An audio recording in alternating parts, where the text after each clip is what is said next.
મને કમરનો દુખાવો, બે પગમાં ખાલી ચડી જવી, પગમાં ઝણઝણાટ થતી અને બેસાતું પણ નહીં, ઊભું પણ ન થવાતું, હલાતું પણ નહીં. અને દવા અમે બહુ બધી લીધી પણ કાંઈ ફેર પડ્યો નહીં.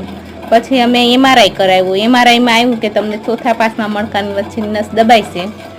તો નસ દબાઈ અમે અહીંયા દવા લીધી પણ કાંઈ ફેર પડ્યો નહીં. પછી અમે અહીંયા ભાવનગર આવ્યા, બજરંગદાસ હોસ્પિટલમાં ડૉક્ટર સુદ દોશી સાહેબને મળ્યા. તેણે અમને કીધું, સલાહ આપી કે તમે ઓપરેશન કરાવો, તમને શું શું ફાયદા થશે ને એ બધું સમજાવ્યું.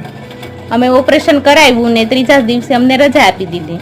રજા આપીને અત્યારે મારે 1.5 વર્ષ થયું. અત્યારે મને કાંઈ પહેલાં જેવી તકલીફ છે નહીં.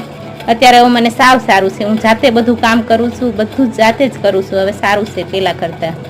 તમે ઓપરેશન કર્યું એ બદલ ધન્યવાદ. અને આ મારા મમ્મી છે, એમને પણ છેલ્લા વર્ષ દીધા મારા જેવી સેમ તકલીફ હતી.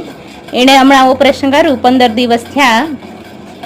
SOS હોસ્પિટલમાં સુદ દોશી સાહેબ આગળ જ ઓપરેશન કરાવ્યું. એને પણ ગરદનથી લઈને પગ સુધીની તકલીફ હતી. વરસથી દવા ચાલુ હતી પણ કાંઈ ફેર પડ્યો નહીં. અને એણે પણ MRI કરાવ્યું. એમાં એ જ આવ્યો રિપોર્ટમાં કે 10 દબાઈ છે, ઓપરેશન કરાવવું જ પડશે.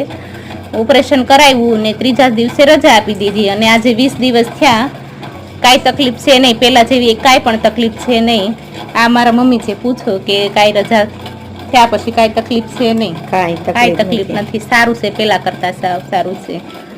ધન્યવાદ. શુભ તમને.